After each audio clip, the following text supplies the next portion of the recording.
Olá e muito bem-vindas à segunda temporada do podcast Leadership Talks. Começamos num cenário novo, bem-vindas à nossa nova casa, e aqui o que nós pretendemos é, de uma forma muito simples, muito desconstruída e bastante relaxada, daí temos os sofás, conversar sobre liderança. Sejam nossas convidadas, juntem-se a nós neste cenário futurista, estamos bem orgulhosos do cenário que construímos junto com a equipa e que esta temporada nos traga insights, que nos traga profundidade, mas que acima de tudo nos traga verdade e que nos ajuda a desconstruir uma série de ideias preconcebidas que nos trouxeram acerca da liderança feminina e que também nos ajuda a levantar as bandeiras certas do nosso posicionamento e da nossa liderança. Venham daí nesta temporada que traz algumas surpresas, mas como é óbvio não vou dizer já, não é? Portanto, começamos com a minha primeira convidada. Olá, Thalita. Olá. Muito bem-vinda. Obrigada. A Thalita é da equipa, você já a conhece, ela já não é uma cara desconhecida, mas queremos hoje trazê-la aqui com um papel diferente. A Thalita ela é engenheira de formação, tem uma vasta experiência no mundo corporativo, portanto trabalhou muitos anos numa multinacional que todos nós conhecemos e que amamos, que é a L'Oréal. A L'Oréal pode patrocinar o nosso podcast. Estamos suscetíveis a convites de participação da L'Oréal, não estamos, Thalita? Com certeza. Depois de estar na L'Oréal durante quase mais de 7 anos, a Thalita ela apaixonou-se pelo marketing e decidiu empreender. E nesta jornada de empreender, ela foi responsável por muitos casos de sucesso, nomeadamente em especialistas de marketing digital e não só, no Brasil, em Portugal, e responsável por, minhas queridas, muitos milhares de euros e reais de faturação. Ela hoje traz esta perspectiva única do que é ter estado nos bastidores do corporativo e traz esta visão muito interessante de ter liderado projetos, equipas, mas também de ter sido liderada, mas também esta perspectiva importante, porque para além dela colaborar com projetos, tem a sua própria empresa, é empreendedora e também tem a sua equipa. Portanto, também ela é líder neste contexto novo desta nova fase da sua vida. Thalita, bem-vinda. Muito obrigada, muito obrigada. Paty, posso chamar de Paty, pode. Né? Aqui a gente está em casa. É um prazerzão meu estar aqui e eu acho que, principalmente sendo a primeira convidada dessa nova temporada do Leadership Talks, e eu te admiro demais e eu acho que eu admiro muito o teu propósito, me conecto muito com o seu propósito de trazer essa visão descomplicada da liderança, que se a gente não olhar para isso, acho que ela pode ser realmente muito pesada. E eu acho que é quase que uma contradição, assim, o tanto de conhecimento, tanto de repertório que você tem, mas a forma maravilhosa com que você lidera as pessoas, ao mesmo tempo com muita técnica, se é que a gente pode dizer assim, mas também com muita um quê pessoal, uma parte emocional, uma conexão muito legal que você tem com as pessoas. Então, para mim é um grande prazer estar aqui. Espero poder contribuir aqui com uma visão um pouquinho diferente. Mas olha, não aceleres, para tudo, porque isto não é o que vocês estão a imaginar. Começamos este episódio da temporada 1 já com um plot twist. Então não saiam daí. Vamos trocar de lugar. Então, neste momento, a equipa está um bocado assustada a olhar para nós porque eles montaram isto tudo e ficou tudo trocado. E sim, trocámos de lugar, não é, Thalita? O que é que isto significa? Trocamos o que é que aconteceu aqui? Porque hoje a entrevistada vai ser a nossa querida líder Patrícia. Não serei eu a entrevistada, será a Patrícia. E aqui, gente, a nossa ideia é trazer para vocês não só informações da Patrícia enquanto líder, né, técnicas, a visão, o posicionamento, mas trazer a minha visão, né, trazer alguns questionamentos como liderada, né? Eu passei durante muito tempo na L'Oréal, que é uma empresa gigante, que eu sou extremamente apaixonada, e eu acho que eu vou poder contribuir com alguns casos aqui, alguns até meio polêmicos, mas eu acho que é muito legal também trazer para as líderes essa visão do outro lado, sabe? Porque às vezes a gente fica muito olhando o que a gente faz, como é que a gente dá um feedback, como é que a gente faz, mas liderança também é muito sobre empatia, né? Então eu acho que a gente conversando, a gente achou que ia ser muito giro trazer essa visão diferente do outro lado para começar essa nova temporada e eu tenho certeza que vai contribuir muito com a liderança de vocês daqui para frente. Então bora! Como tu dizes, let's go! Let's go! Bom, vamos lá, vou ficar à vontade aqui, ó. Tô em casa pra gente começar falando de uma coisa que eu até trouxe aqui uma colinha. O primeiro caso que eu quero trazer aqui e a gente vai falar muito sobre histórias aqui, né? Porque eu acho que é muito mais interessante a gente contextualizar. Eu vou trazer o caso de um chefe que eu tive na L'Oréal. Eu trabalhei na fábrica da L'Oréal, trabalhei também no headquarter da L'Oréal, no Rio de Janeiro, no Brasil. E eu tive um chefe na fábrica, quando eu era ainda intern, eu estagiária, e eu fui efetivada, foi na gestão dele também, quando eu fui efetivada. E ele era um cara muito polêmico, assim, entendeu? Ele era muito técnico, porque ele tinha passado... E aí, acho que já até isso dá uma longa conversa também, né? Tipo, o quão técnico um líder tem ou não tem que ser, né? Dentro da área que ele está gerindo ali. Mas esse cara era muito técnico e ele era um cara que se posicionava muito. Então, ele tinha uma admiração das pessoas, ele era extremamente ambicioso dentro da empresa, teve uma carreira muito legal dentro da empresa.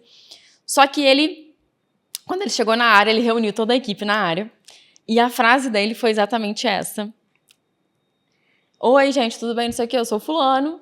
E no final do mês, eu não vou ficar satisfeito se vocês não saírem daqui achando que eu sou o capeta na Terra.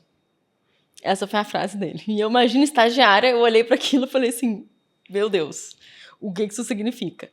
Só que, para minha grata surpresa, ele era uma pessoa que sabia muito bem cobrar, ele sabia fazer o papel de cobrança, mas ele sabia fazer um papel de desenvolvimento muito bem. Então eu lembro de várias conversas, eu como estagiária, que eu tive eu e ele na sala dele me ensinando várias coisas. Então eu lembro de frases que ele me falava, de como esse cara me desenvolveu também. Então, a pergunta, né, em relação a essa história, eu queria que você comentasse um pouco essa história, que ela é meio polêmica, mas eu queria saber, assim, na tua visão, qual que você acha que é esse limite entre ser um pouco, cobrar, exigir, né, ter essa autoridade, mas também ter a empatia, ser uma pessoa que desenvolve os teus liderados? Olha, o capeta eu amei. eu acho que depois podem comentar lá no podcast, quem da minha equipa também já achou que eu era o capeta. Acredito que alguns possam levantar essa bandeira. Sim. O que é que eu penso sobre esse tema da exigência da equipa, do cobrar da equipa? Será que a equipa gosta de ser cobrada? Será que as pessoas gostam de ser cobradas? Isso, para mim, nunca foi uma dúvida, né? Porque esse sempre foi muito o meu estilo. Eu sempre trabalhei muito com exigência, rigor, mas ao mesmo tempo com uma forte relação às minhas equipas, e durante muito tempo eu não achei que isso fosse uma coisa espetacular, achei que era assim que toda a gente fazia, depois viemos a perceber que claramente não é. Uhum. E depois, quando fui estudar, obviamente ao longo destes anos todos estudei vários temas, e um dos temas que eu estudei tem a ver com... Os ingleses têm uma palavra melhor, que é o engagement. Nós dizemos engajamento, não é uma palavra tão boa. Mas o que é que nós sabemos? Nós sabemos que as equipas são muito mais engajadas à empresa e ao líder ou à líder quando são direcionadas. Então, às vezes a semântica muda tudo, não é? E quando nós dizemos a equipa não gosta de ser cobrada, porque provavelmente o que nós associamos à palavra cobrar são coisas negativas, não é? Sim. São discursos autoritários, são ambientes mais tóxicos, é cobrar por cobrar, sem um contexto, sem ligar aquilo a um propósito, sem conectar a pessoa ao projeto e à importância que ela tem naquele resultado. Se nós pensarmos cobrar nesse ponto, eu diria que ninguém gosta de ser cobrado, não é? Agora, o que é que nós sabemos, o que é que a investigação nos diz, o que é que a prática nos diz? Que todas as pessoas, todas as equipas, quando perguntam se preferes ter um líder bonzinho ou um líder exigente, as pessoas escolhem o exigente. Esta é a tendência, ok? Os números dizem-nos isto. Porquê que as pessoas escolhem o exigente? Porque o exigente tem essa camada, que é, por um lado, eu sou exigente com o resultado, com a qualidade, com aquilo que é o nosso trabalho, seja ele em que contexto for, mas, por outro lado, quando eu sou exigente, normalmente, eu vou-te direcionar, eu vou-te desenvolver, eu vou-te ajudar, eu vou-te dar suporte, porque eu sei que essa é a única forma de nós termos o melhor resultado. E repara que eu não digo de eu ter o melhor resultado.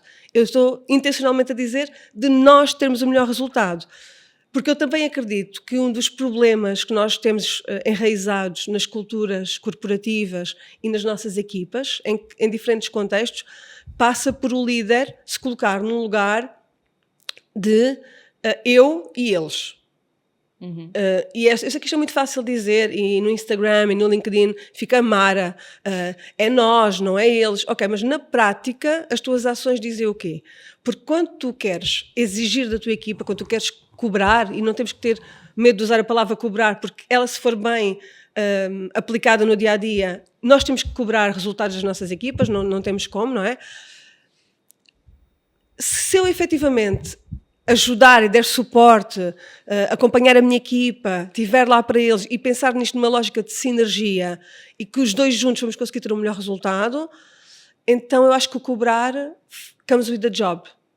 Sim. Faz parte das regras do jogo e, na minha opinião, uma líder, eu vou falar em líderes mulheres, apesar do exemplo que nós trazemos aqui ser um homem, na minha opinião, uma líder que não se sente confortável a cobrar a sua equipa, ela não está no seu lugar de liderança. Esse Ela é o tem ponto que eu ia perguntar. ela tem que trabalhar isso. Se eu, enquanto líder, eu não estou confortável a cobrar a minha equipa, eu não estou no meu lugar de líder.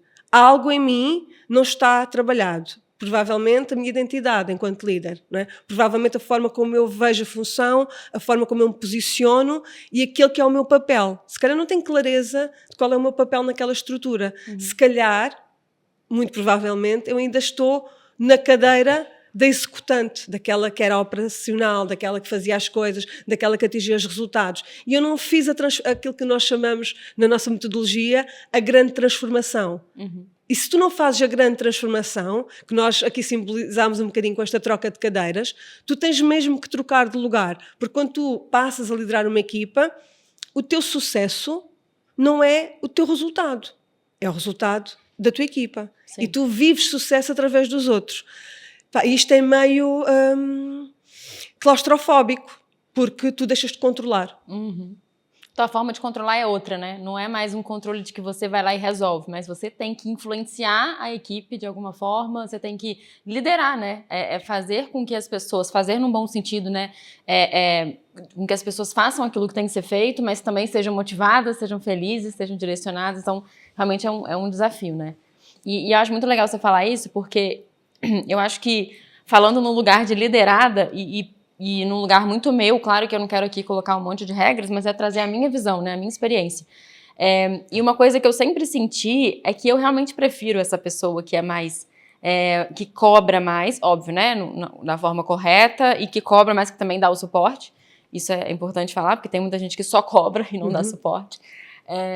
Mas isso é muito interessante porque é até uma questão de autoridade pra mim, sabe? E eu lembro que, fazendo até uma analogia disso na escola, eu lembro perfeitamente que eu tinha uma professora que era uma professora muito boazinha. Muito boazinha. Então a aula era um caos.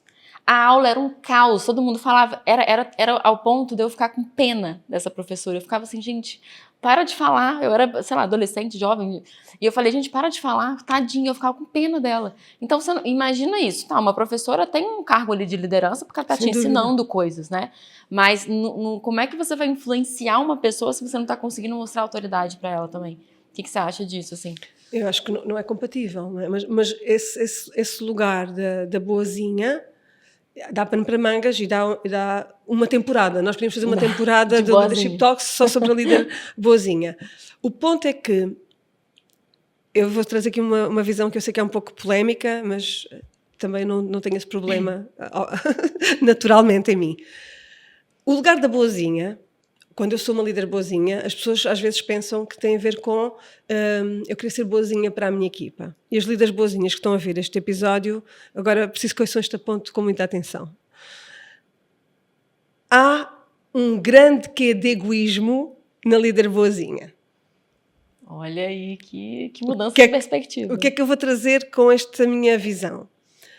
Porque muitas vezes a líder boazinha, ela é dessa forma porque ela tem uma necessidade muito grande de agradar, de que as pessoas gostem dela. Não necessariamente que isso é bom para a equipa. Eu sei que não há uma intenção, um plano maquiavélico das líderes boazinhas dessa forma, mas é um ato meio que egoísta quando tu percebes que aquela pessoa precisa ser direcionada, que aquela conversa difícil tem que acontecer, que aquele feedback é importante, que aquele resultado é compulsório para a equipa e tu não vais lá, não vais ao teu lugar de líder porque não queres desagradar, tu não só estás a prejudicar o resultado da empresa, porque isso está a acontecer, como tu estás a privar aquela pessoa de crescimento. E quando eu trago esta minha visão, que eu sei que é polémica, mas que eu corro risco, é um lugar egoísta, porque para tu não desagradares o outro, tu estás a privar o outro de se desenvolver, de crescer, de passar pelas dificuldades. Nós temos muito medo de colocar a nossa equipa a ultrapassar dificuldades, a resolver problemas por eles próprios. E muitas líderes vêm, e tu sabes, à procura de equipas autónomas. Minhas senhoras, equipas autónomas, elas constroem-se. A autonomia não se dá. Ela é construída, não é? Por muito que isto pareça um jogo de palavras, faz toda a diferença. Porque eu para construir autonomia na minha equipa, eu tenho que ir para um lugar onde eu possa direcionar as pessoas e, é raro, mas acontece muito, dizer coisas que eles não vão gostar. Qual é o tema? E fugindo aqui um bocadinho à questão, porque isto depois parece um novelo, uma coisa puxa a outra. É a forma como eu digo, porque eu posso ter esta conversa difícil, eu posso dizer o que precisa ser dito sem ser autoritária, sem ser desrespeitosa, sendo empática, assertiva, e que a pouco e pouco, eu mesmo sendo uma líder boazinha, possa ficar progressivamente nesse papel. Ou seja, eu costumo dizer, eu tenho que ir a jogo. De uma vez não me correu bem, mas eu sei que aquilo é melhor para a minha equipa, mesmo que eu não fique confortável, eu tenho que ir a jogo. E tu dizes-me assim, o que é a linha decisória? É tu olhares e perceberes, aquilo é melhor para a minha equipa, não é para mim, é para a minha equipa, mas eu estou desconfortável, azar. Faz parte. Faz parte das regras do jogo. Tens que ir a jogo, ou não estás na cadeira certa. É, muito legal. E teve um ponto, essa mudança de perspectiva é incrível. Nossa, é incrível isso, fazer pensar, porque aí é até muito honesto, porque traz o controle de volta pra gente de novo, né? Se é uma coisa minha, eu consigo melhorar aquilo, consigo olhar aquilo de uma outra perspectiva. Então, achei muito legal. Mas você trouxe um ponto que eu achei muito incrível, é que a autonomia a gente constrói, né? E eu acho que, eu vejo assim, pela minha experiência, a grande parte dos líderes hoje, grande maioria dos líderes hoje, não tem essa paciência, não tem essa, talvez, técnica ou essa visão para construir essa autonomia. Eles querem muitas pessoas prontas. Óbvio que aí, até olhando no papel meu de líder, claro que a gente quer pessoas prontas, isso é óbvio, né? Mas às vezes, falando, por exemplo, na parte de negócios aqui do digital, por exemplo, a gente sabe que tem alguns cargos que se a gente não desenvolver a pessoa, a gente não vai ter aquela função, né? Então, fala um pouquinho sobre isso, assim, sobre essa visão, essa paciência que esses líderes têm que ter para construir essa equipe, porque não é uma coisa que é da noite para o dia. E mesmo que as pessoas sejam mais seniores e tudo mais, ainda assim existe uma coesão que tem que ser construída ali, enfim. Fala um pouquinho da tua visão sobre isso. A autonomia acaba por ser um ponto, como tu sabes, de grande paixão, não é? É um tema que eu tenho trazido várias vezes para cima da mesa. A falta de paciência pode vir de um lugar de ignorância, ou seja, se eu não sei como é que eu vou do ponto A ao ponto B, eu posso estar a perder demasiado tempo numa etapa onde eu já não devia estar. Então eu costumo dizer que tu tens que dar, não há nada mais injusto do que tratar todas as pessoas da mesma forma, não é? Sim. Quando tu tens uma equipa, não há nada mais injusto do que tratar toda a gente da mesma forma. Porque as pessoas são diferentes. Porque as pessoas são diferentes e têm níveis de autonomia diferentes. E aqui vem o ponto, que é, eu contrato alguém, não é? Eu contrato uma pessoa nova para a minha equipa. Qual é o primeiro grande erro na maioria das estruturas que vai desde a pequena à média e, honestamente, às grandes empresas? Não há processos de onboarding estruturados e mapeados. Se eu tiver um bom processo de onboarding, 90 dias, a 180 dias, eu resolvo metade dos problemas de autonomia daquela nova pessoa. Mas qual é que é o tema? As líderes, muitas vezes, renunciam ao papel do onboarding porque acham que o onboarding é do RH. Então o RH dá a mochila, dá o telemóvel, dá o portátil. Como se o onboarding fosse isso. Apresenta a empresa, aqui é a sala de reuniões, aqui é a cafetaria, aqui é a copa, aqui fazemos a happy hour. Essa parte é fixe. Quando a sala de trabalho se vira aí. Mas o onboarding não é isso. O onboarding tem uma estrutura, tem etapas e devem ser consideradas. Se nós tivermos este mindset face ao onboarding e fizermos o transfer deste mindset para o desenvolvimento da autonomia, eu tenho que olhar para a minha equipa e perceber que eu posso ser nova naquela função ou eu posso ser nova naquela empresa, ok? E eu preciso de, naquele momento, mais direção, mais suporte, mais acompanhamento, mais, eu costumo dizer, mais vê-me a fazer, não é? Vê-me a fazer. Quando eu não tenho isto estruturado na minha cabeça, quando eu não sei as etapas que a minha equipa tem que passar, de não sei fazer, fazer com ajuda, fazer sozinha e tu vês, e depois eu faço alone, que é o que eu digo, vê-me a fazer, faz e eu vejo, não é? E depois tu fazes sozinha. Há uma impaciência porque eu quero atropelar fases. E se calhar eu quero que na etapa 1 a pessoa numa semana faça sozinha. Qual é que é o ponto? Se tu estás a recrutar um sénior e ele vem com perfil de júnior, então recrutaste mal. Pois. Mesmo o sénior, ele vai se calhar chegar a um ponto onde ele já chega com alguma autonomia, mas ainda assim há um trabalho a fazer com ele. Sim. Agora, quando eu recruto um júnior na função, uma pessoa que nunca fez aquela tarefa, não sabe fazer, é nova na empresa, e eu acho que ela tem a obrigação de saber, eu cometo um erro. Porque ela não tem a obrigação de saber, eu tenho a obrigação de ensinar, dar suporte, acompanhamento e um ponto fundamental onde quase toda a gente erra. Comunicar esse plano à pessoa. Sim. Porque tu chegas à minha equipa, básico, né? Parece básico, mas não é. Porque se tu fores fazer esta pergunta, tu tens um plano, mas se calhar não envolveste a pessoa nesse plano. Assim, olha, e isto faz parte também do primeiro momento do onboarding, se ela for nova na empresa. Olha, nos próximos 90 dias, os teus critérios de sucesso são estes. Daqui a 90 dias nós vamos estar a medir este ponto, este ponto, este ponto. É expectável que daqui a 90 dias, daqui a 180 dias, tu saibas fazer isto, isto e isto. Não te preocupes com o resto, porque isso nós levamos para a etapa 2, para a etapa 3, para a etapa 4. Qual é o ponto? A líder não tem esta clareza, não constrói este mapa de autonomia, Sim. Vamos chamar este mapa de autonomia como nós temos na nossa metodologia. Para além de não construir o mapa, não comunica ao colaborador ou à colaboradora e depois fica frustrada porque o mapa não funciona. Então temos aqui vários cenários.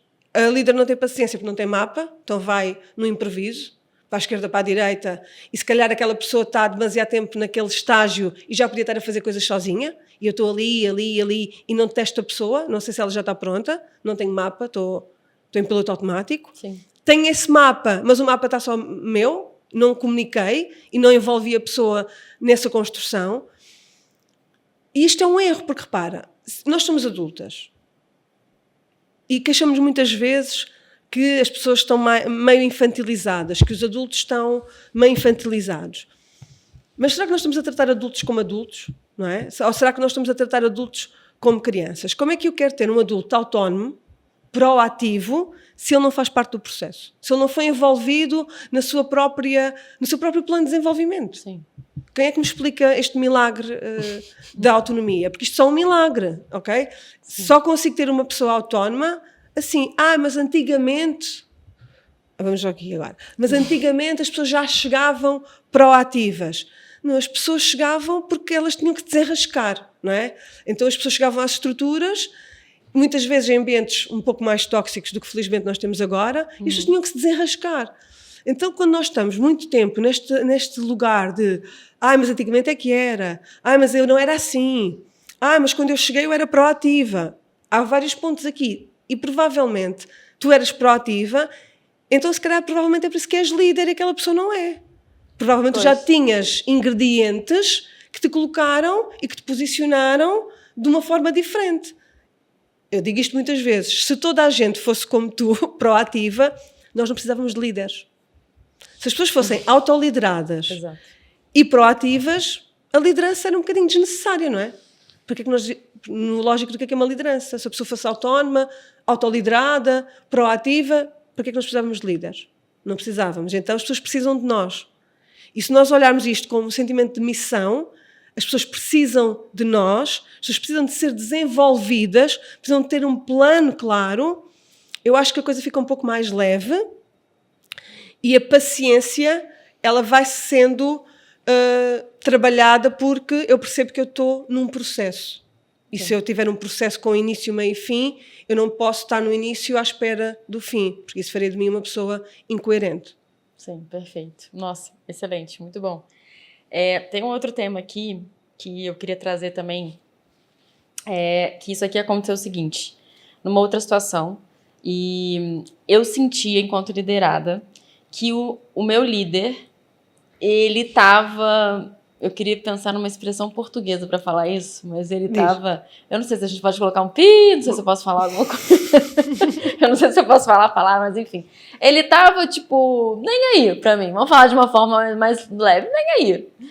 E eu sentia que eu era uma peça para ele conseguir alguma coisa, sabe? Uhum. Então, na época, eu era estagiária ainda também, foi bem no início. E não era o chefe, o capeta, era outro. Mas eu senti muito isso, assim, eu me sentia muito mal porque eu era uma peça no tabuleiro. Eu não sentia que ele se importava minimamente comigo, até em termos mais de trabalho mesmo, de volume de trabalho, de fazer sempre uma coisa única, repetida, todos os dias, sabe? Tipo, então, assim... não tinha um propósito naquilo, não era claro para mim. Então eu me sentia muito desmotivada e eu queria muito sair daquela função específica. Então hoje acho também que tem muito isso. Às vezes as pessoas, nossa, o turnover é super alto e as pessoas querem sair, mas eu acho que fala um pouquinho sobre isso, assim, sobre como você consegue envolver as pessoas. Ok, tem que fazer isso, faz parte da função, mas como é que você faz a pessoa se sentir parte daquilo, pertencente àquela área, àquele objetivo, aquele resultado, e não só uma peça para alimentar o teu resultado, o teu ego, assim, acho que essa coisa do ego também é um ponto interessante de falar. É isso. Bem, Gallup traz muita pesquisa sobre engagement, e voltamos aqui a falar deste tema. E há um protocolo de Gallup que tem as 12 questões, e uma das 12 questões é precisamente isso. Se nos últimos 7 dias, penso que essa é a pergunta, não agora se tiver que meter alguma incorreção, desculpem, mas o tema não muda. Se nos últimos 7 dias, se na última semana, tu fizeste algo que gostas, ou se tu todos os dias, assim é que é, se tu todos os dias tens a oportunidade de fazer uma coisa que gostes. Isto não quer dizer que a pessoa só vai fazer aquilo que gosta, porque no mundo dos adultos nós não fazemos só aquilo que gostamos. Mas eu tenho ao longo do dia, é assim que é colocada a questão, eu tenho ao longo do dia a oportunidade de fazer algo que eu gosto. Esta é uma pergunta super interessante, não é? E se nós olharmos ao nosso próprio negócio e à nossa própria equipa, será que a minha equipa todos os dias tem a oportunidade de fazer uma coisa que gosto, por muito pequena que essa coisa seja? E eu atreveria a dizer que se calhar a maior parte dos líderes não tem resposta para esta pergunta. E porquê é que não existe uma resposta direta para esta pergunta?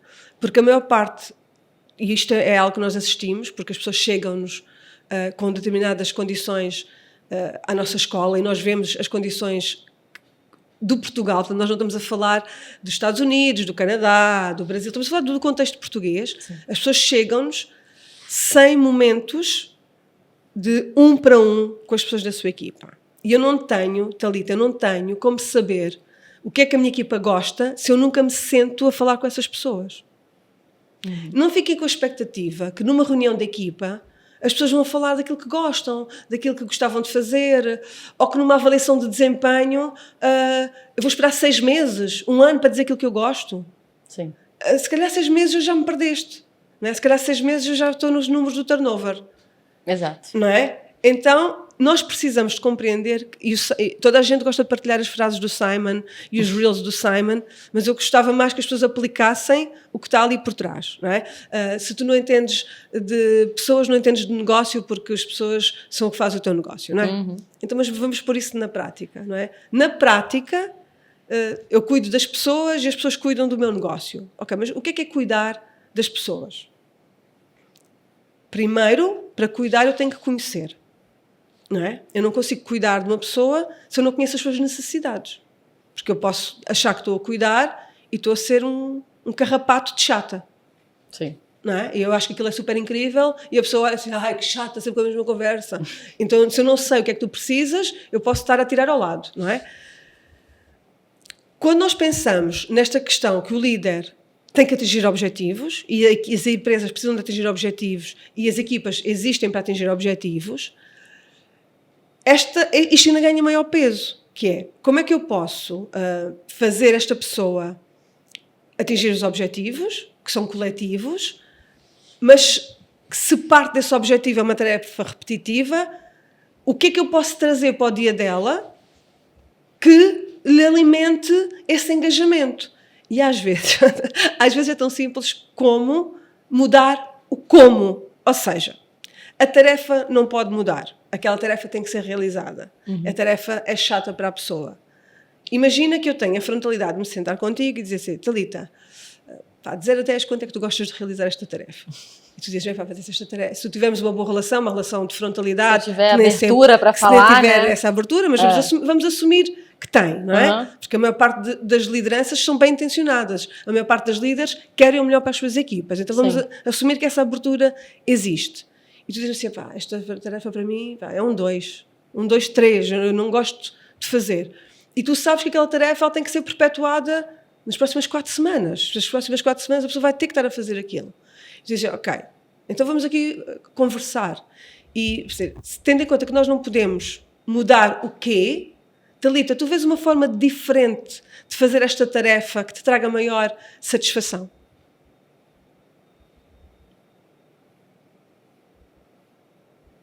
É um caminho, né? E aí, várias coisas podem acontecer, que é, a pessoa diz, não, mas até agradece a abertura, e se calhar aquilo torna-se um bocadinho mais leve, ou a pessoa até encontra uma forma daquilo que é 1, 2, 3, passaram 5, 6 e já não pesa tanto. E também percebe que houve uma abertura para saber que aquilo é temporário. Tu dizes, olha, mas peço-te um pouco de paciência, vai ser durante este X tempo, depois encontramos outro projeto para tu fazeres. Acho que tudo, ou quase tudo, ou quase a maior parte, eu diria que a maior parte das dificuldades que nós temos hoje em dia com as nossas equipas partem do ponto que nós não conversamos verdadeiramente com as pessoas e não sabemos fazer um diagnóstico real do que é que está a acontecer. Achamos que conversar é perguntar se o fim de semana foi bom, achamos que conversar é perguntar se está satisfeita com o salário e não sabemos fazer boas perguntas. Ontem na aula ao vivo que nós demos, eu falava sobre a importância que nós, enquanto líderes, temos que aprender a fazer boas perguntas e nós achamos que quando vamos conversar com as pessoas, vamos muitas vezes numa perspectiva de eu tenho uma coisa para dizer. Mas a pessoa também tem coisas para dizer. Então tu tens uma coisa para dizer, mas isto é uma conversa.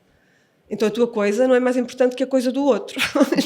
Não é? Então se nós vamos iniciar uma conversa, eu preciso de dizer o que eu preciso dizer, mas eu também preciso de ouvir o outro lado. Eu preciso desenvolver escuta ativa, preciso de ouvir verdadeiramente o que a pessoa quer. O ponto é que na maior parte das vezes eu vou para as conversas para ganhar. Não é? Eu vou para as conversas para marcar a minha posição, para mostrar que eu tenho razão, para alcançar o objetivo. Para alcançar o objetivo. E um tema que tu trazias aí, de as pessoas se sentirem usadas numa máquina para atingir um objetivo, era isso.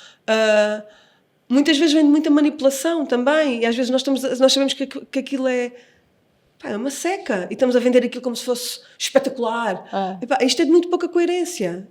Vamos falar a verdade. Vamos falar a verdade com as pessoas, vamos perceber que se calhar há coisas na função que não são assim tão interessantes de serem feitas, mas vamos tentar trazer isso com mais leveza e negociar com as pessoas. Acho que falta conversar, falta negociar, falta envolver as pessoas no seu trabalho, porque no fim e ao cabo nós passamos grande parte do nosso dia com aquela líder, com aquela equipa e a fazer coisas, algumas que nós gostamos mais, outras que gostamos menos. Se as que gostamos menos elas forem um bocadinho mais desconstruídas, o nosso dia é mais leve.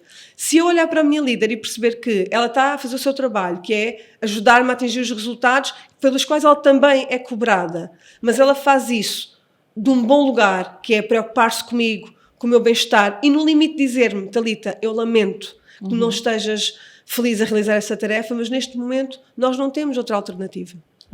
Neste momento, nas próximas 2, 3 semanas, este é o cenário que nós vamos ter. Esta frontalidade, esta honestidade e não atirarmos areia para os olhos das pessoas, como se as pessoas fossem tolinhas, faz uma coisa incrível, que é o aumento da conexão. Okay? Nós não conseguimos liderar a nossa equipa sem conexão E grande parte desta conexão bebe da relação de confiança. E a relação de confiança bebe de coerência.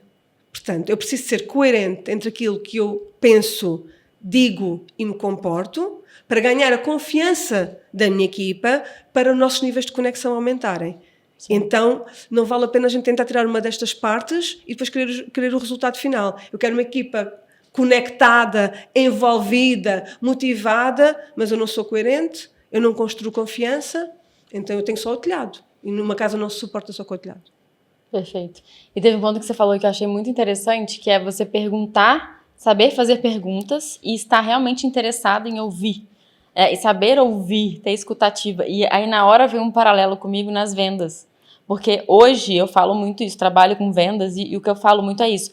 As pessoas às vezes vêm com um script, né, com uma pergunta. Primeiro pergunta as dores, depois pergunta os objetivos da pessoa. Só que às vezes você pergunta para responder e não para entender, sabe? E essa parte inicial da venda, que a gente chama de sondagem, você sabe disso, é uma parte que você tá ali para realmente entender se aquela pessoa é tua cliente ou não.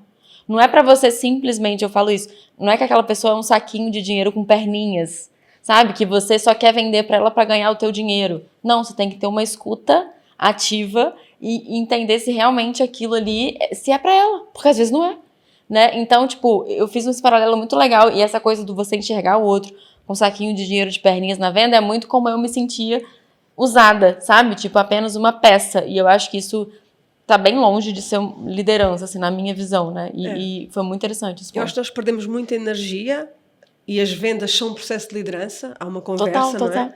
Então, depois isso dava outro episódio. Nossa, isso dava outro. Eu tô aqui pra fazer, se quiser. Começar a puxar o novelinho, não é? Nós perdemos muita energia no dia-a-dia das nossas equipas a tentar convencer os outros de alguma coisa. Eu preciso convencer aquela pessoa de A, B ou C. Convencer não é o caminho, não é? Eu não consigo convencer, eu preciso de envolver. A pessoa toma a decisão, né? A pessoa toma a decisão. É porque ela é adulta. Exato. Então essa coisa de que nós tínhamos muito enraizado, eu não sei se no Brasil também acontecia, mas no mercado português acontecia muito, que é manda quem pode, obedece quem deve. Sim, tem. Manda quem pode, obedece quem deve. Nos dias de hoje, como devem imaginar, não funciona. Principalmente com a geração Z. Não funciona, não é? Portanto, não é manda quem pode, obedece quem deve. As pessoas precisam ser envolvidas. Mas isto também não sei se tens essa pergunta aí, porque nós não vimos as perguntas, que é, também não vamos colocar-nos num papel de só fazermos aquilo que a equipa quer, não é? Então nem o oposto, o extremo oposto, que é. Não é obedece quem pode, não é faz quem pode, obedece essa frase meio anos 80 e 90, mas também não é se eu fizer isto a equipa não fica feliz, se eu fizer isto a equipa não gosta. Não é pisar em ovos, né? Exatamente, não é pisar em calça os teus sapatos e vai a jogo. Percebe qual é o objetivo desta equipa. Esta equipa existe porquê? Tu existes porquê? Porquê é que foste chamada para liderar esta equipa? Qual é o vosso propósito? Qual é o vosso objetivo? Comunica com estas pessoas os negociáveis, os não negociáveis, alinha expectativas e bora jogar. Liderar é incrível. Eu sei que eu sou meio obcecada com o tema, sou completamente apaixonada pelo tema. Sabemos. Mas essa parte que é a imprevisibilidade das pessoas, não é? Porque nós nunca sabemos se o que nós estamos a fazer vai resultar. É o risco. É que torna o jogo super incrível e fascinante, porque se eu fizer A e acontecer B, se eu fizer C e acontecer D, mais uma vez eu vou dizer, então se calhar não preciso de uma líder, se calhar eu ponho um algoritmo de IA e as pessoas vão seguindo aquele fluxo, aquele cronograma e bora lá fazer tarefas. Sim. Liderar não é controlar tarefas. Liderar não é controlar tarefas, não é ver se as pessoas estão a fazer as tarefas. É olhar para a pessoa da forma como é que a pessoa pode executar da melhor forma, com o melhor resultado possível, aquela tarefa e como é que eu contribuo para o desenvolvimento daquela pessoa. Perfeito. Correndo o risco, que eu já corri muitas vezes, daquela pessoa abrir tanta mente que ela percebe que a empresa não é o lugar dela. E para mim está tudo certo. Honestamente, e quem trabalha comigo e quem trabalhou comigo sabe que para mim é super ok. Se a pessoa a certa altura entender que o seu caminho não passa por ali. Porque existe esse Porque medo existe real. esse medo de eu vou Sim, desenvolver a pessoa e depois eu fico na mão Ela porque vai sair. ela vai sair. Pá, que bom que ela vai sair. Que Significa bom. que você fez seu Significa trabalho, que tu fizeste né? o teu trabalho, que bom É. que ela vai ser para uma coisa melhor. Que mau que tu não tens uma coisa melhor para lhe oferecer.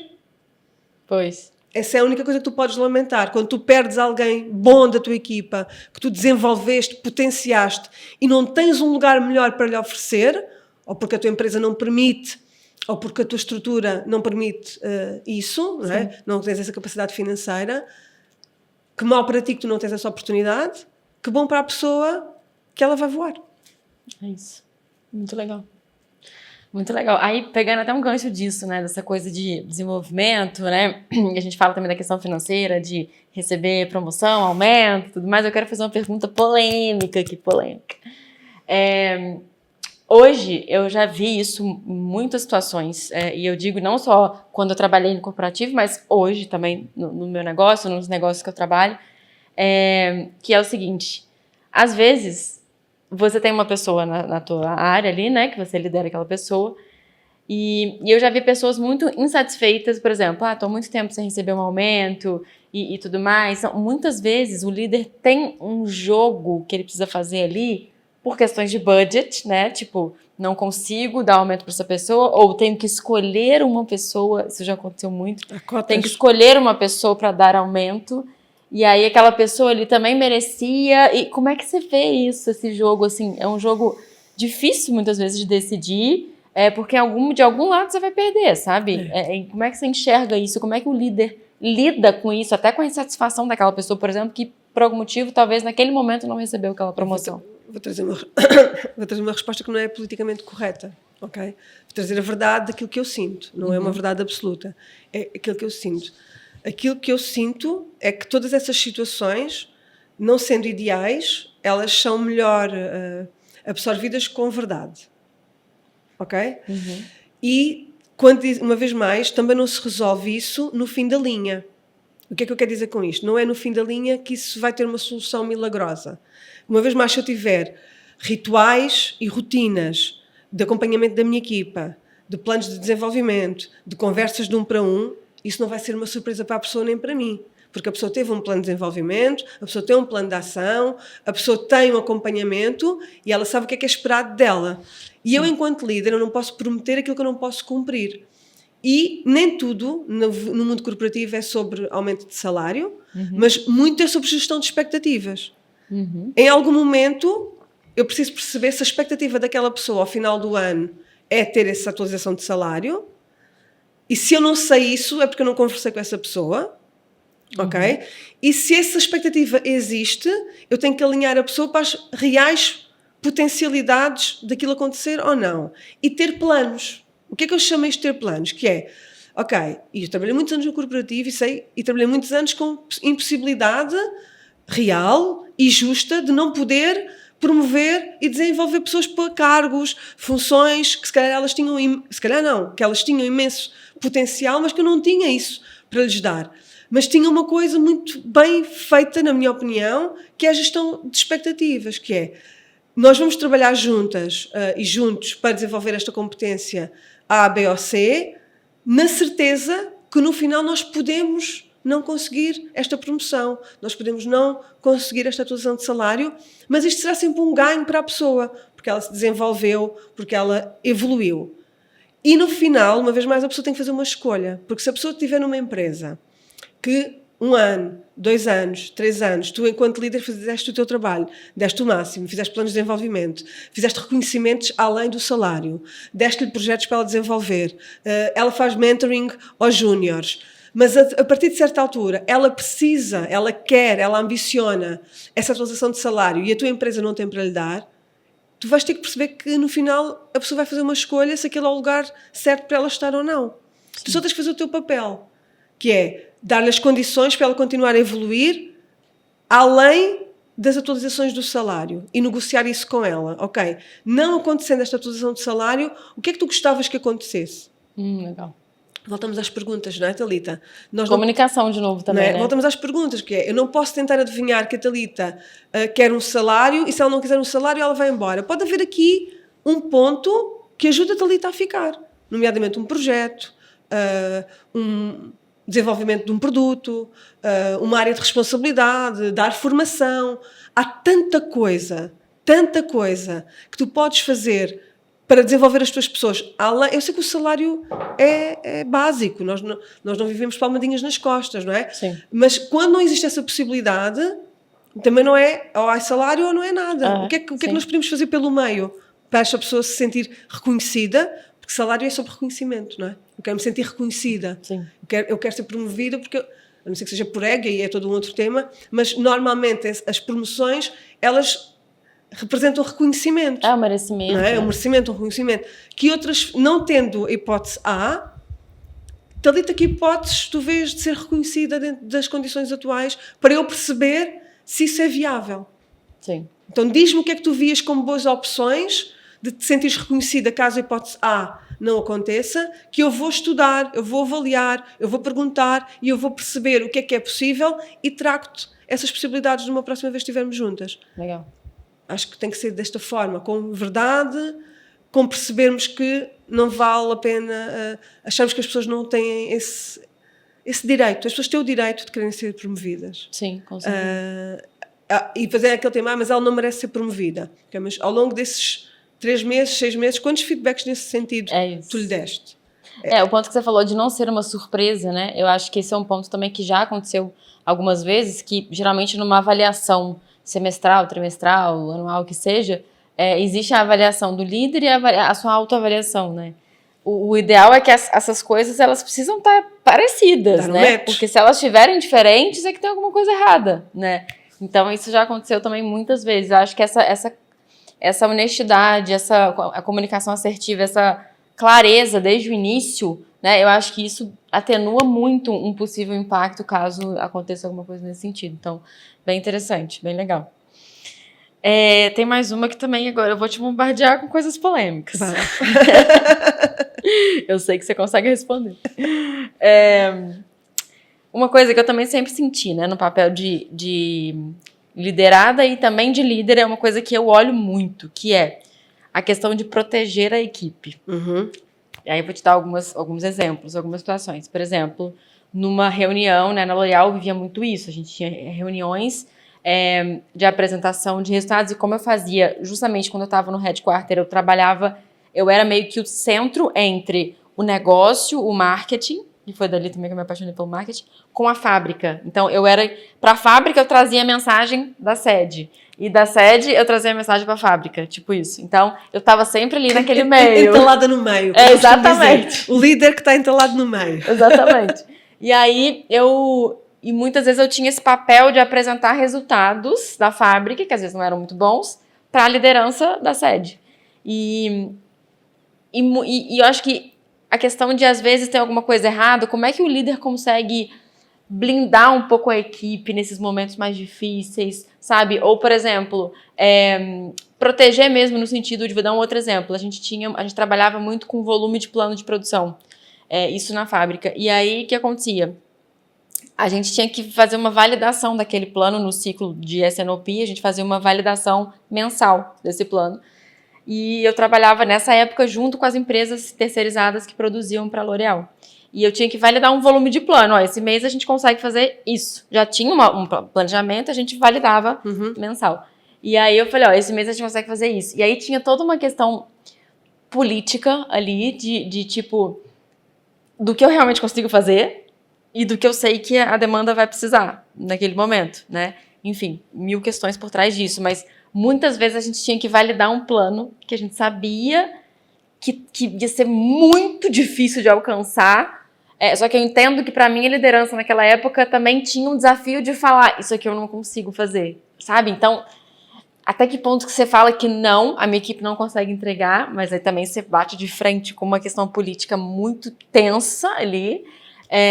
Enfim, é mais ou menos isso, assim, como é que você protege a equipe nesse tipo de situação? Eu diria que isso foram muitos dos meus anos, dos últimos anos, que é como é que nós fazemos a nossa equipa atingir objetivos que não somos nós que os definimos, não é? E às vezes nós sentimos que esses objetivos são demasiado ambiciosos.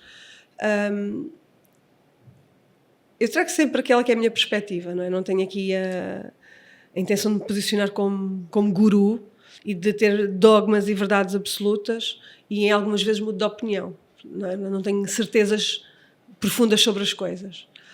E sobre liderança muito menos, porque envolve pessoas. Se eu fizesse uma análise, eu diria que esse é um dos pontos que eu, enquanto líder, talvez eu precisasse de mediar um pouco em mim. Eu era muito líder galinha. Ok? Eu era muito galinha? pata a cuidar dos seus proteção. patinhos. Ok. Sempre fui muito essa líder. Com eles, eu era um capeta às vezes. Mas um bom capeta, se é que isso é possível. Usando aqui essa expressão de porra, do pip. Mas depois tinha sempre muito esta necessidade de proteção dos meus. E eu penso que isso, quando é excessivo, também não é necessariamente uma coisa boa, ok? Acho que não foi problemático, acho que quando eu senti que era problemático consegui ir ajustando, porque eu acho que há aqui um perigo nesta superproteção. E qual é que é esta minha visão que eu te quero trazer? Porque foi uma coisa que eu fui pensando muito ao longo da minha liderança. Porque eu tinha esta consciência de proteção, de pata e patinhos, não é? E de proteger a equipa, e de escudar a equipa, e de muitas vezes dizer que tinha sido eu a decidir quando não tinha sido, e aquilo era um erro, e eu assumia esse erro como meu, porque acho que esse era o meu papel. Mas qual é que é aqui o único ponto onde nós podemos ficar em risco? É se nós depois não responsabilizamos a pessoa pelo erro.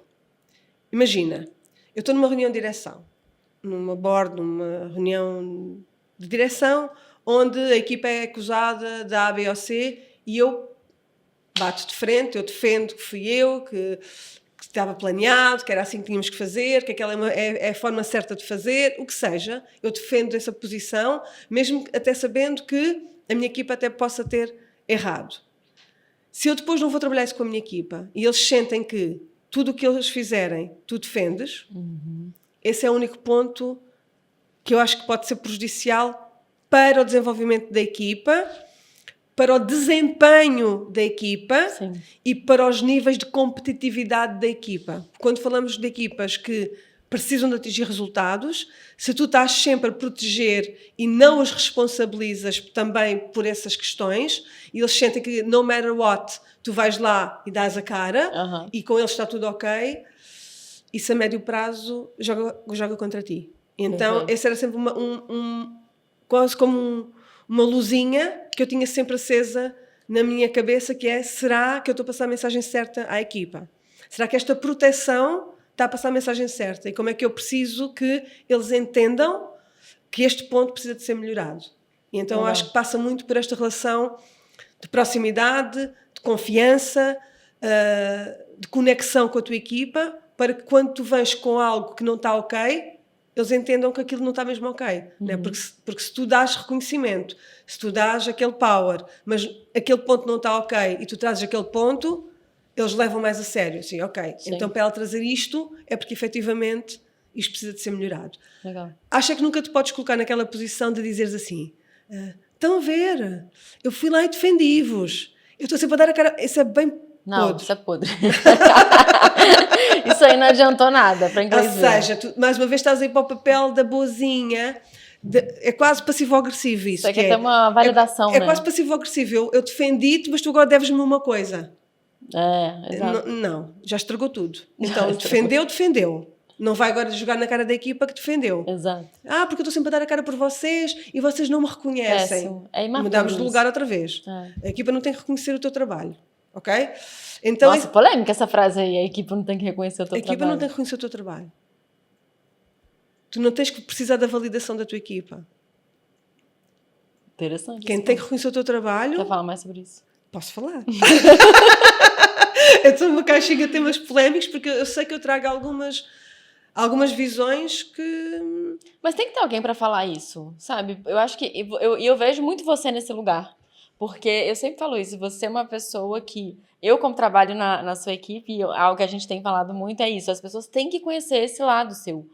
Que é um lado que é divertido, é magnético, mas também é polêmico, é meio doido às vezes, e sabe? E fala o que tem que falar, mas ao mesmo tempo acolhe muito, é uma pessoa que cuida. Então, e é isso, as pessoas têm que... E eu acho que você tá aqui pra falar isso, nós estamos aqui, ó, pra falar isso. Obrigada. Sabes que essa parte não é uma cena muito... confortável, então vamos passar à frente. Mas o ponto que eu queria dizer a tua equipa não tem que te reconhecer é um bocadinho isto que estávamos a falar dos papéis invertidos, não é? Quando tu tens clareza do porquê é que tu existes enquanto líder, tu libertas-te dessa necessidade de seres gostada pela tua equipa. Cara, isso é uma coisa que deve acontecer demais, assim, eu já vi e eu acho que você na tua experiência vai acontecer muito, as pessoas têm uma necessidade de, minha equipe tem que gostar de mim, e é exatamente esse ponto, achei muito interessante. A equipa não tem que gostar de ti, a equipa tem que estar conectada contigo. Interessante. Mas você acha que tem como ter conexão se não gosta, tipo, como é que você enxerga? É assim, se os valores forem completamente antagónicos, né? Se os valores forem completamente antagónicos, eu acho que vai ser bem desafiante essa conexão existir. Para existir uma conexão, tem que existir alguns pontos em comum, não é? Agora, o gostar é o quê? Eu gosto do quê? Gosto de ir, o que é gostar aqui? É gostar da forma como a pessoa fala comigo? É o quê? Porque eu acho que às vezes também há aqui esta confusão. A equipa que tem que gostar de mim. Gostar do quê? É muito amplo gostar, né? Gostar de ti como? Gostar de ti como? Enquanto mulher? O que é que ela sabe da tua vida? Enquanto... A forma como você fala, de repente? E sim, isso não é? Ou seja, a pessoa tem que ser... Tem que haver uma conexão com a forma como tu comunicas, a forma como tu reconheces as pessoas. A pessoa tem que ter identificação com a tua liderança. Ela não tem que gostar de ti. São coisas diferentes. Porque gostar, nós gostamos na família, nos amigos. Isso pode ter outro tema polémico, que é podemos trabalhar com amigos, como é que fazemos com os amigos, não é? Sim. E qual é que é o limite, não é? Como é que eu sei que eu estou a ser uma boa líder quando eu tenho Tem uma pergunta sobre isso. Tem? Tem. Ok. Então, eu acho que tu tens que parar de querer ser gostada pela tua equipa. Isso atrapalha, bloqueia, ofusca o teu trabalho e coloca-te a tomar decisões do sítio errado. Então vamos lá, para a gente fechar agora, e pegando um gancho, né, desse último ponto que você trouxe sobre essa questão da amizade, né, e tal. Eu tive um chefe que provavelmente ele vai assistir, que eu falei para ele que eu ia falar dele aqui. E esse chefe foi o melhor chefe que eu já tive. Falo chefe, né, líder, chefe. E ele foi uma pessoa que eu acho que ele soube dosar muito bem a questão da cobrança e a questão da amizade, porque a gente tinha uma idade parecida. Ele era uma pessoa, ele tinha um jeito engraçado, leve e tudo mais, era uma pessoa engraçada, que a gente tinha uma conexão legal. Ele protegia muito bem a equipe, ele conseguia equilibrar muito bem isso, o cobrar e tudo mais. Por exemplo, teve um dia que eu recebi a gente estava fazendo budget de estoque, né, que é um negócio gigantesco numa empresa como a L'Oréal, e aí a gente teve 5 horas da tarde de uma sexta-feira, a gente teve uma mudança de direção de uma ordem que veio de cima, e ele teve que chegar pra mim e falar, a gente vai ter que fazer tudo de novo. E era assim, um negócio que eu tava fazendo a semana inteira, tipo assim, 5 horas da tarde de uma sexta-feira. Aí eu falei, não, tá bom, então segunda-feira eu faço. Ele, não, é pra hoje. Isso era 5 horas da tarde. Então, assim, e o que ele fez? Ele ficou comigo até 10 horas da noite fazendo aquele negócio. Conectado comigo ali o tempo todo, me ajudando e a gente fazendo. Então, tipo assim, esse dia foi um dia que eu fiquei desesperada, óbvio. Falei, meu Deus, sexta-feira, 5 horas da tarde, óbvio, né? Isso tudo legal, hora extra e tudo. Mas, enfim, mal ou bem é cansativo, né? Claro. Então, ele é uma pessoa que sabia equilibrar muito bem e sabia desenvolver. Então, a gente desenvolveu uma relação de amizade, só que ele tinha autoridade também. Então, qual que é o limite dessa proximidade que você tem com a sua equipa e a autoridade que você tem que exercer naturalmente sobre ela? A influência ali que você tem que gerar sobre ela. Essa é uma pergunta que para mim fala muito à minha identidade, porque eu sou essa pessoa, não é? Eu acho que eu sou a maior parte das pessoas conhece este lado da Patrícia muito estruturado, não é? Por isso que eu falei, você tem que se mostrar. Eu queria desafiar as pessoas que trabalharam comigo, não é mostrar os vídeos, mas a dizerem quantas têm vídeos meus nos seus telemóveis, comigo, por exemplo, a dançar em cima de uma secretária do escritório, ok? Porque eu sou essa pessoa que do nada solta uma música Eu e a minha Luísa dançávamos a Rebeca, tínhamos o nosso hino das vendas, tínhamos os nossos rituais meio loucos, porque eu acho que isso não é incompatível. Ou seja, tu teres a tua conexão com a pessoa, não seres aquela líder bem sempre séria, trazeres Sim. brincadeira, brincares com a tua equipa, trazeres esse lado mais leve da tua E às vezes você não é personalidade. brincalhão, mas pelo menos você tem uma leveza Trazeres ali, o teu- não o precisa teu ser lado, só aquela... Não é incompatível porque há uma linha que tem que estar muito clara na tua cabeça, que é, a partir do momento que tu decides, tendo em conta a relação e não os factos, tu já estás a errar. Ou seja, e tu tens de estar com este alerta muito ligado. Por isso é que tu precisas de... Eu digo isto, eu acho que vou tatuar. Uma líder tem que beber coerência de manhã à noite. A tua coerência é que alimenta a autoridade. Porque se tu não és coerente, tu podes ser a pessoa mais composta, mais estruturada, que isso não faz de ti uma autoridade aos olhos dos outros. O que faz de ti uma autoridade aos olhos dos outros é a tua coerência. Então, se tu és brincalhona em determinados contextos, a tua equipa vai perceber que tu brincas naqueles contextos e que a seguir tu ficas séria noutros. Porque há uma coerência, eles percebem neste contexto, ela está brincalhona e daqui a bocado nós vamos falar de outra coisa e não é que ela esteja a fingir que é outra pessoa, é outro contexto. E noutro contexto é outro papel que se exige de nós.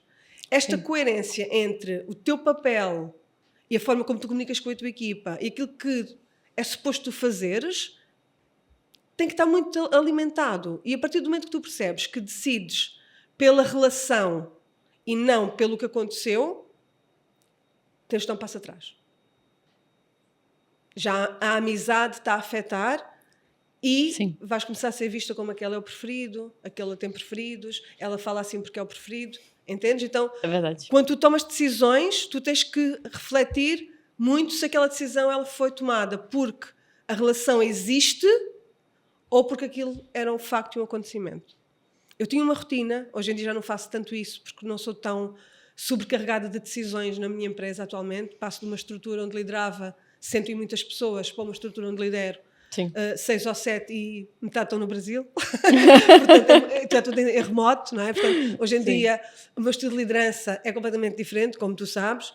Mas eu durante muitos anos desenvolvi um hábito que eu gostava de convidar quem está nestes ambientes mais corporativos e muito sobrecarregados de decisões a fazer, que é, quase todos nós temos que nos deslocar para o trabalho, não é? Não trabalhamos no escritório ao pé da nossa casa, ou vamos de metro, ou vamos de carro, ou vamos de comboio, ou vamos de moto, e há uma deslocação, há um caminho. Eu não sei se de moto é possível, não quero que haja acidentes, mas quando eu faço esse caminho, eu fazia sempre este caminho a refletir sobre as decisões que eu tomei. Okay? E acho que isso me ajudava a perceber, aqui decidi mal. E acho que nós precisamos ter coragem de assumir perante nós, acima de tudo perante nós. Eu não tenho que ir no outro dia à minha equipa dizer, olha, pessoal, eu peço desculpa, mas eu decidi mal. Não é sobre isso. É tu perceberes que tu ali não estiveste bem, tu podias ter decidido de outra forma, tu podias ter comunicado de outra forma, trazeres esta reflexão diária à tua jornada de liderança para que tu, no dia a seguir, tu só vais cometer aquele erro outra vez se quiseres, porque tu já percebeste que aquilo é um erro. E acho que nós estamos muito, e falo nós em geral, acho que eu fiz sempre um esforço grande de não estar em piloto automático enquanto liderava as minhas equipas, e esta rotina de música no carro, sabes que eu ouço música alto, não é? É mais um ponto sobre mim. Música no carro, alto, a curtir a música e a refletir sobre o que é que tinha sido as minhas decisões, a minha forma de comunicar, onde é que eu estive bem, onde é que eu não estive tão bem, fazia com que no dia a seguir eu às vezes precisasse de me reposicionar, ou às vezes eu percebesse que eu estava a cometer um erro e não ia insistir naquele caminho. Então acho que nós precisamos trazer, para além dos planeamentos e de tudo mais, nós precisamos trazer reflexão ao nosso dia-a-dia enquanto líderes. Perfeito, perfeito. E agora, para a gente fechar, uma pergunta também que ela é bem intensa, não é especificamente sobre liderança, né? Mas é muito sobre você, acima de qualquer coisa, que é para a gente fechar, que é, quem você precisou deixar de ser para se tornar a líder que você é hoje? Ok, não sei se isto vai surpreender ou não. Talvez as pessoas vão dizer assim, como assim? Olha, eu precisei deixar, não é deixar de ser, mas trabalhar muito nisso, que é a minha timidez. Ok, eu já dizia, timidez! Tá? Timidez? Surpreendeu real. Ou seja, o meu lugar natural é fora dos holofotes, a minha bateria social é muito baixa, no modo geral. Eu sou uma pessoa muito mais introvertida do que sou extrovertida. Quando eu era miúda e tinha que apresentar um trabalho na escola, eu ficava fisicamente indisposta. Okay? A minha boca secava, eu ficava indisposta mesmo e eu ficava extremamente ansiosa por falar em público, por comunicar e por me expor aos outros. E isso era fisiológico mesmo, eram sinais mesmo muito, muito fortes. O que é que eu percebi? Eu percebi que, para aquilo que eram os meus objetivos e a minha ambição profissional e aquilo que eu sentia que era o meu propósito, lembrando que eu, a certa altura da minha vida, achei que tinha nascido para ser professora, não é? Então, eu tinha nascido para comunicar e para influenciar os outros, porque tu não podes obrigar ninguém a aprender, a pessoa aprende se quiser. Sim. Não é? Tu és uma mobilizadora de aprendizagem quando és professora, e a partir de certa altura eu percebi que eu tinha que desenvolver esse meu lado mais extrovertido, tinha que desenvolver muito a minha comunicação. Então eu precisei de sair desse lugar de miúda tímida, e se tu fores ver fotografias minhas de miúda, eu estou sempre a olhar para o chão. Eu precisei de sair desse lugar de miúda tímida, que ainda hoje existe e habita em mim, para poder conquistar aquilo que eu tinha como ambição para a minha vida. Então eu não deixei que isso me limitasse, apesar de em alguns momentos da minha vida ter sido bastante doloroso fazer isso. Então as pessoas dizem, tu comunicas super bem, isso é natural. Sim. Não é natural. Também não estou a dizer que é fingido, mas foi trabalhado. Foi intencionalmente trabalhado, e em dias em que eu tenha, e tu sabes, se eu tiver um dia de evento presencial com a nossa comunidade, onde eu estou ali literalmente a dar tudo, sim, a minha bateria social ela fica bastante quebrada. Okay? Sim, eu preciso mesmo depois de estar sozinha, no meu canto. O meu lado introvertido depois precisa de ser alimentado. Portanto, tu perguntas-me assim, tu és mais de festa? Não, eu sou mais de estar sentada no sofá a ler um livro. Eu peço desculpa. Isso é bem surpreendente.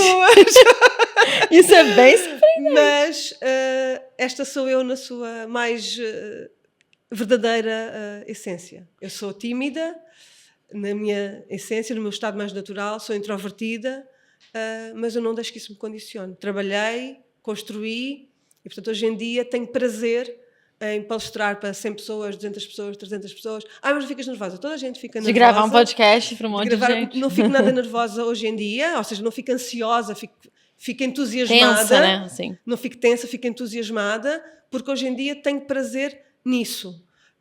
Mas nem sempre foi assim. Que legal. Então acho que fica uma mensagem para todo mundo que está vendo aqui, que sim, nós todas, né, temos coisas para desenvolver, principalmente se aquilo faz diferença para o objetivo que a gente quer alcançar, mas a gente não pode deixar aquilo nos limitar, né? Então acho que fica uma mensagem linda também para encerrar essa conversa, e queria agradecer. Eu acho que assim, sempre que a gente conversa, quando a gente começou a trabalhar junto, eu falei, não vou falar muito para não ficar desconfortável, mas eu tenho que falar. Eu lembro que a gente começou a trabalhar e eu lembro que as nossas reuniões, para mim, eu ficava sempre assim, meu Deus, porque eu amo esse tema também, liderança, né, e tudo mais. Então, as nossas reuniões, que eram reuniões de negócio, para trabalhar, falar de conteúdo, falar de estratégia, de funil, e a gente falava de liderança, porque eu sentia a necessidade de mergulhar no teu universo, né, e fiz isso com muito prazer, e era sempre um grande aprendizado. Então, vocês que têm a oportunidade de aprender com essa senhora, vocês precisam aproveitar, porque ela sabe muito. Obrigada. O Leadership Talks, invertemos papéis hoje, portanto vamos sempre trazer coisas que vocês não vão estar à espera nesta segunda temporada, neste cenário incrível dos nossos parceiros. Temos super orgulho do cenário, está lindo, incrível, eu estou apaixonada. Aliás, eu quando cheguei fiquei tipo, uau, obrigada. Estou assim a agradecer à equipa que está aqui, fazem um trabalho incrível, porque Mensagem final deste primeiro episódio da temporada 2.